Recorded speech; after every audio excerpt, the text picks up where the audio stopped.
Hello, everyone. I hope you can hear me. Glad to be joining this meeting in the session on the move from soft skills to core skills. And thank you, everyone, for watching us and joining us. With me today are Professor Barbara Oakley of Oakland University, instructor for the MOOC Learning How to Learn, Professor of Engineering, I should say, Dr. Ricardo Tarrasch, behavioral neuroscientist of the School of Education and the Sagol School of Neuroscience at Tel Aviv University, and Dr. Goren, head of the Curiosity Lab, in the Department of Industrial Engineering from Tel Aviv University as well. Thank you all for joining us. Thank you. And in this very unique meeting, I should say. So we are talking about soft skills, and soft skills have become more and more popular in education in general. And I guess the first thing we should do is define what are soft skills. And maybe I will start with you, Barbara. When you think about soft skills, when you try to define them, how would you? Let's see. I guess I would define soft skills as, they can relate to so many things that are emotionally based, because without a strong emotional foundation, coming in a peaceful way to what you're learning, it's really hard to learn something new. But from my perspective, one of the most important areas of soft skills today relates to our understanding of how to learn more effectively, that metacognitive skill of leveraging your learning. And there's so much coming out of neuroscience now and cognitive psychology that can make your learning seem more difficult, but actually have it result in more effective learning. It's funny because usually when we think about learning, we don't think of ourselves as someone who needs to learn how to learn. This is supposed to be basically a common skill that we all have. We might do it better, we might do it less good, but we know how to learn. But what you revealed or showed is that actually learning how to learn is a skill, and you need to know how to do it. Absolutely. In fact, some of the techniques such as interleaving and spaced repetition and so forth, it seems as if you're not learning as well, but you're actually learning better. But it just seems much more difficult. And this relates to, of course, Robert York's seminal work in Desirable Difficulties. But I think knowing a few simple things about how your brain works, such as, for example, if you first sit down to something and you can't figure it out, that's perfectly normal. That if you step away and take a break, your little brain networks, the default mode network, can work in the background and help you. Knowing these kinds of things can inoculate you so that you know what to do when you're frustrated, starting to feel like, no, I can't study this, I can't learn this. Actually, you can. It's time to take a little break. But if we're thinking about learning how to learn, not every learning skill is a soft skill, right? So how would you kind of delineate the limits of soft skills versus traditional skills? Oh, that is a very difficult question. Well, we didn't come here to ask easy questions, right? That's true. I think that they shade right into one another. And oftentimes, what I consider to be a soft skill is actually, it's a hard skill of knowing about how to learn effectively, but it's not the direct material that you're learning. For example, for work, you want to learn Python programming or some sort of SEO optimization or something like that. No, it's not that. It's stepping back and learning how to learn all of those things better. And that could be called a soft skill, but it's also a hard skill and an important one too. And thank you. And Ricardo, your research focuses on a specific type of soft skills, emotional skills and metacognitive skills. Could you explain what those are? When we speak about the emotional skills, we speak on how to regulate our emotions and how to know how emotions work, and especially being aware that emotions and cognition, as Barbara said, are not completely separate skills, because cognition depends on our emotional state, and our emotional state depends on how our cognition works. So if we know how our emotions work, and if we know how to regulate them, then our cognition can work much better, and we can be open to learning.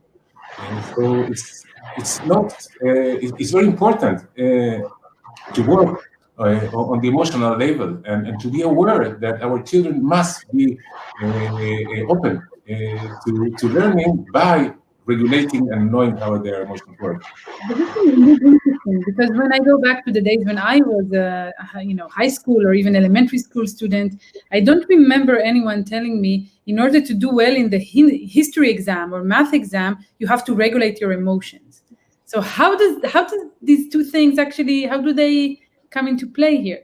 First of all, we can work together with our emotions. If we teach children, rather than memorizing, that to be part of when we teach history, you can try to think about how do they relate to what happened in the history, and how do I feel with specific persons. Then we're going to learn not using only one of our senses or abilities, but we're going to use several abilities and senses together, and that will improve much better our cognition and our ability to remember, because we will not remember things as by tongue, but we will be part of it. We will relate to it emotionally and personally. And so when I'm emotionally engaged in what I learn, then I learn better. But so I can imagine how this could be done in history if I learn about something that indeed could evoke some emotions. But thinking about math, many people the only emotion that they would feel is, I guess, frustration or something. Although I think math is beautiful and I enjoy it very much. But how do you translate that into learning abilities? So first of all, I agree completely with you. I really love math as well. And first of all, we can here. It may be more. It may sound like more difficult to relate emotions to maths, but we can do it. And you can use history as part of math teaching, and how Greek philosophers used to teach maths, and to see that something that it's a logic. So you can use the logic of math as part of the teaching itself.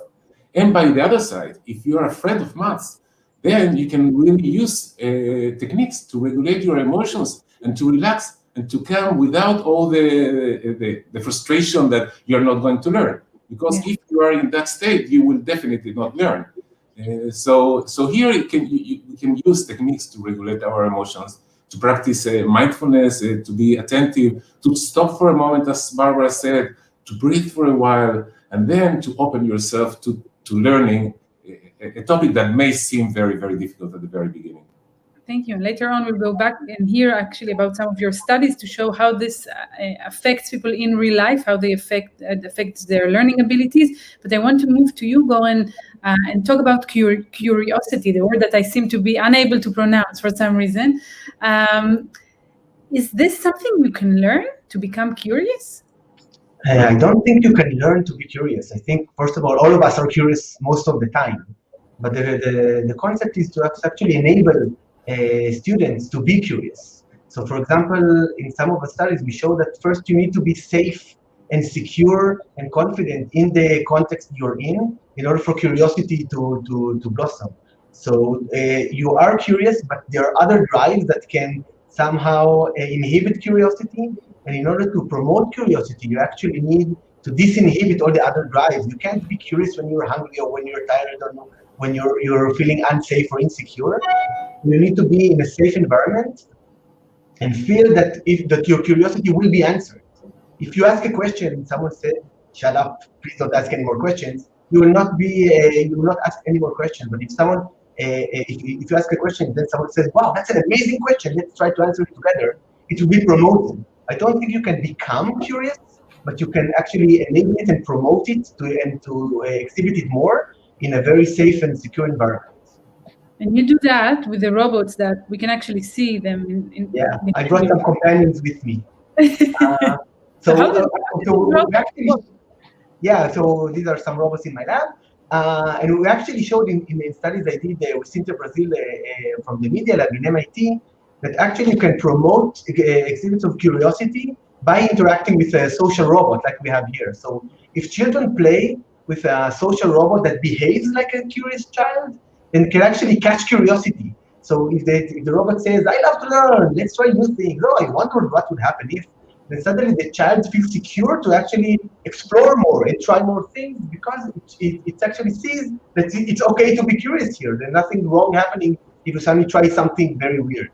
And we actually show that you can promote curiosity in this way, both for short term and also for long term.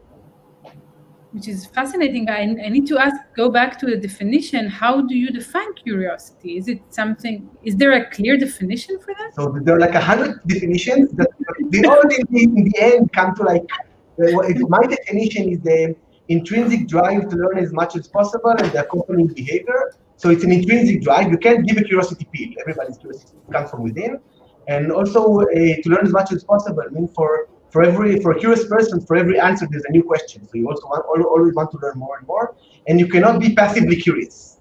If you're curious, you're going to need to explore and ask questions. So these are actually an operating definition that we can start building on.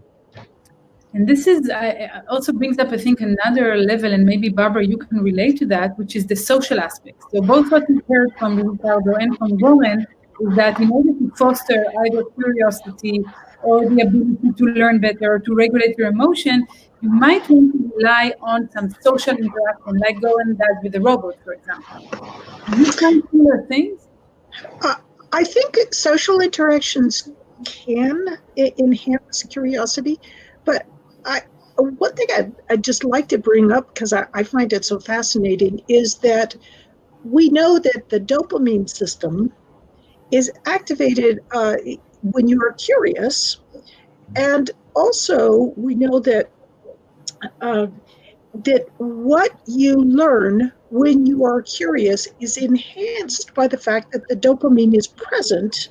It sort of like serves as a fixative to help enhance and fix those new things you learn when you are curious.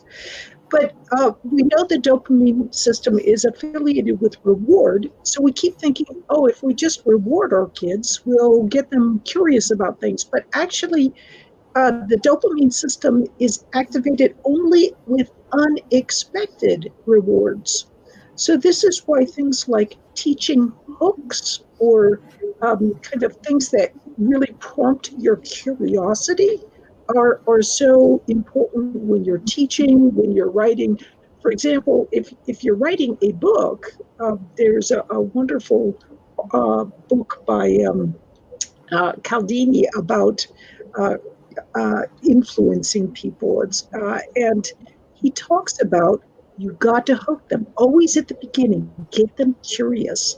And I think that sort of potentiates that dopamine system that serves as a fixative so that whatever you spoon feed them afterwards, they'll actually remember.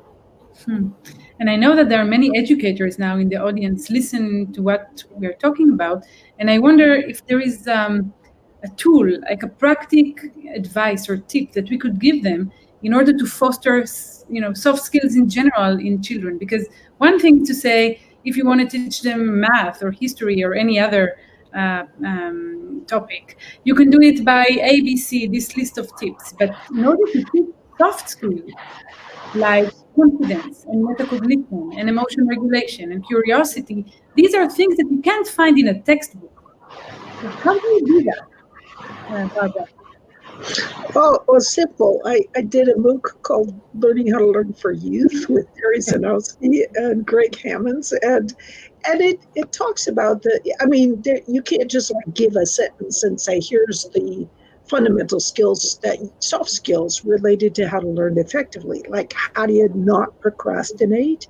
But you can, in short videos, give some very insightful, very helpful information. And one thing I think that becomes unfairly discounted in our rush to move online is that people will often talk about the importance of the connection between others, which is really important, But then they use that as a way of dismissing the importance of making really good videos. And really good videos are what hook people and bring them into your course and make them be curious and excited and allow them to start interacting with one another. And so I think the creation of quality videos is given not given the preeminence that it deserves. I mean, you would know all about it, right? Because when you created that book, did you ever anticipate that it would become so successful? Oh, I remember standing with my husband in the basement, which is mostly where we filmed it, and we were looking at each other, just going, "Is anybody even going to watch this? Why are we doing this?" But I did most of the editing for it, and I get bored really easily, so I just edited it so that I wouldn't get bored. And it turns out that's actually a really good way to edit film. But videos, would you find them? So, of course, you could get to many more people using videos. But it felt to me as if you're suggesting that maybe videos are a more effective way to teach than, face-to-face teacher-student relationship. Oh, I mean, there's a place for everything. But, and certainly with younger children, we need to have face-to-face. But you can't speed people up, as was brought up earlier. You can't stop a real life person. When you're in classes, they did a study once, and there's 18 on average disruptions that occur in a typical classroom.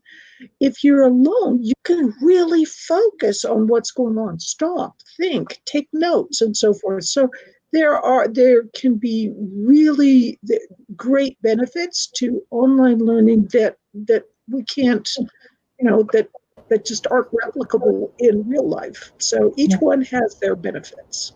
And Ricardo, your method is very far from video teaching, right? Not necessarily. I find out that in these times that video really works well, but still, it's very important to relate, to have relationships, and you can have relationships, especially if it's an online video, and you can use videos as part of your teaching and how to promote learning and relationships between people. But still, the emotional part and the social part are critical, and they go together. So it's something that is really important for us is to create communities and to help children to understand and to appreciate the differences between people and to work together with, it can be either a project-based learning in which they have to solve problems together, and only by working together then you approach the result and you reach the learning by the end. And you mentioned before mindfulness. Could you share a bit of how you use mindfulness as a tool for, to improve learning? Yes, definitely. Well, you can use mindfulness. It can be mindfulness in education, and it can be mindfulness as education. So you can use mindfulness in education for calming yourself, for being present in the present moment without being judgmental. So first of all, it reduces stress, and it opens you for being able to teach, to learn. You can use mindfulness as education. In one of the studies, we use mindfulness for teaching science. So instead of teaching about the different states of water, then you allow the children to feel and to feel the different temperatures of water in their hand. Or when we teach about the vertebrae and their role, instead of learning and reading all the good abilities that having vertebrae and the flexibility and strength that it gives us, then we can imagine that all our vertebrae are attached together. And then what will happen? How will we move if we feel that there is a stick attached to our vertebrae? So mindfulness is not only practicing mindfulness with your eyes closed, but it's being present, paying attention on the way that you move your hands, the way that you talk, the way that you do things. So you can use mindfulness as part of the education itself. And we've seen incredibly higher grades among students that study, for instance, science while being mindfulness in the teaching itself. But let's say I'm a school teacher. What would you recommend? And I don't practice mindfulness, for example. How would you recommend that I approach that in my classroom? Would you recommend to begin every class with a few minutes of mindfulness with the kids? What would you do? I would suggest you first to practice by yourself. And most of the work that we do today with teachers is for the teachers themselves. You teach, you walk your talk, you teach who you are. So instead of helping the teachers how to give them techniques, I would suggest the teachers to practice by themselves a few minutes before they enter the class, to be present, to breathe, not to shout to the children, to be accepting of children, and if they behave in that way, then it will reflect on their behavior and on children's behavior. After they have done that for themselves, then yes, you can start any class by 1 minute of paying attention. It doesn't have to be with eyes closed and with a yoga position. It can be in a regular situation, but yes, being present, paying attention to your senses, to the things that you're listening to. You can use your attention as if it was a flashlight and to observe where your attention is in every single moment. And the more you practice it, then the better your attention gets. In our studies, we've seen that just by practicing mindfulness, the attentional networks of students improve. We can see it through their brain activity or through cognitive tests that assess their abilities of attention. So this is backed up both with behavioral and neuroscientific data. Yes, definitely. And going back to you, Gordon, how do your experiments look like? So you take a bunch of kids and you take your nice robots that we see in the background and you allow them to interact?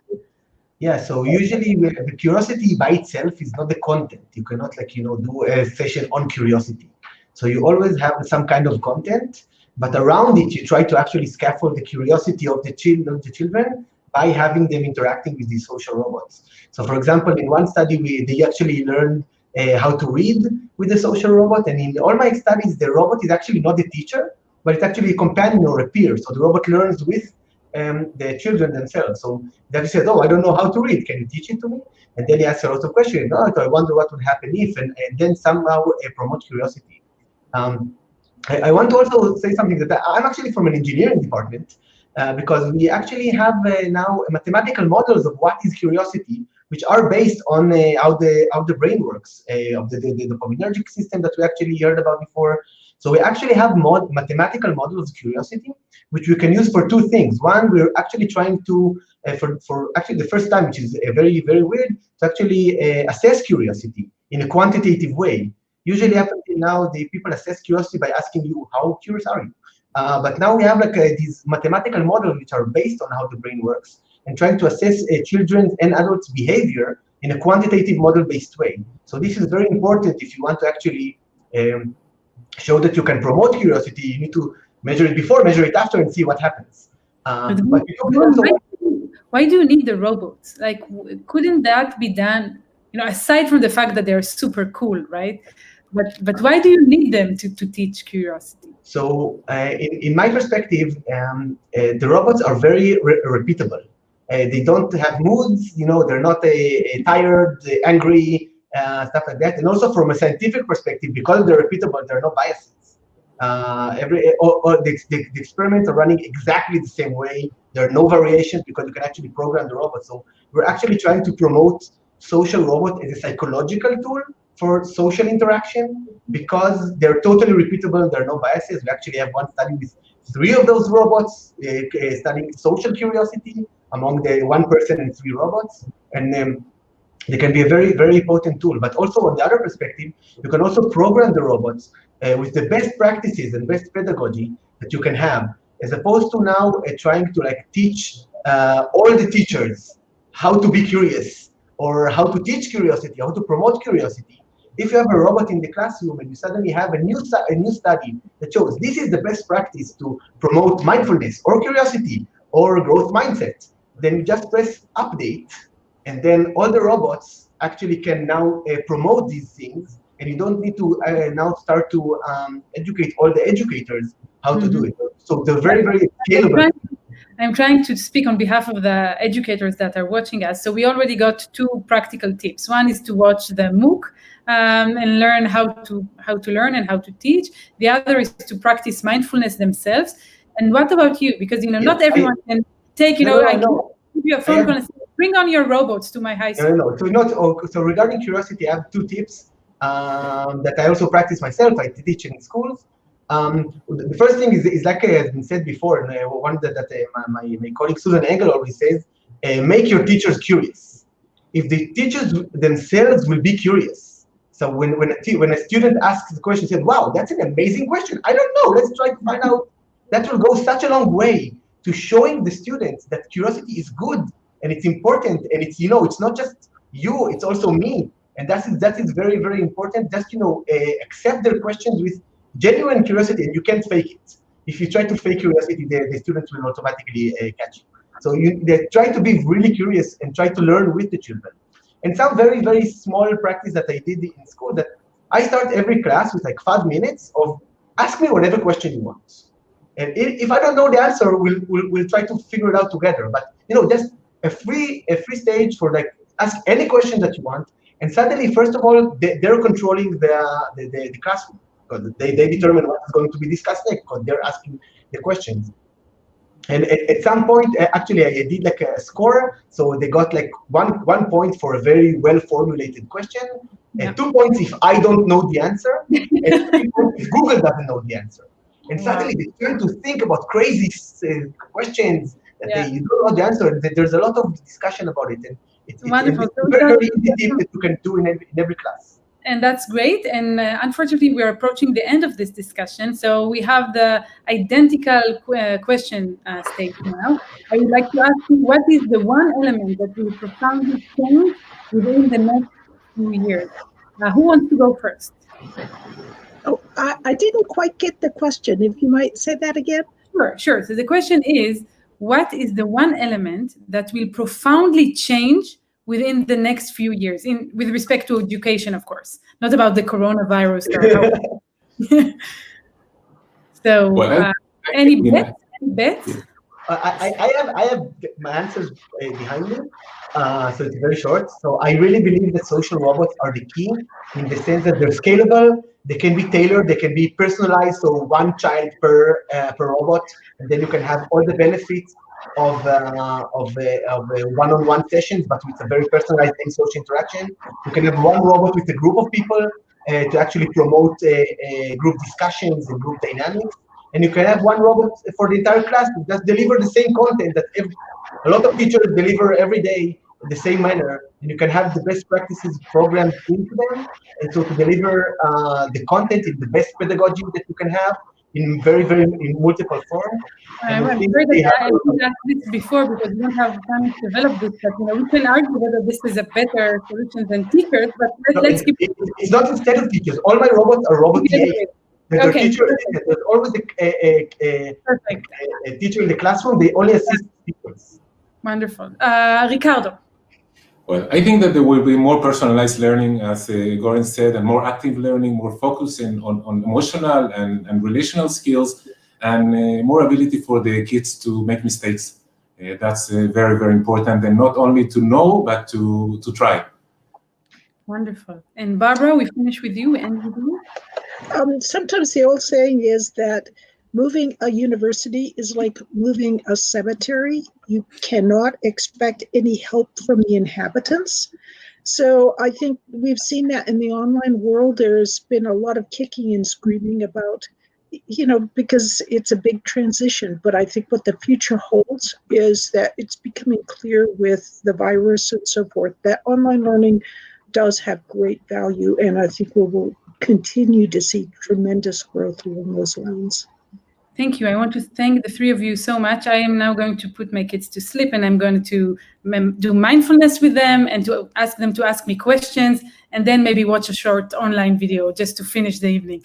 Thank you so much for this discussion, and thank you everyone for watching us.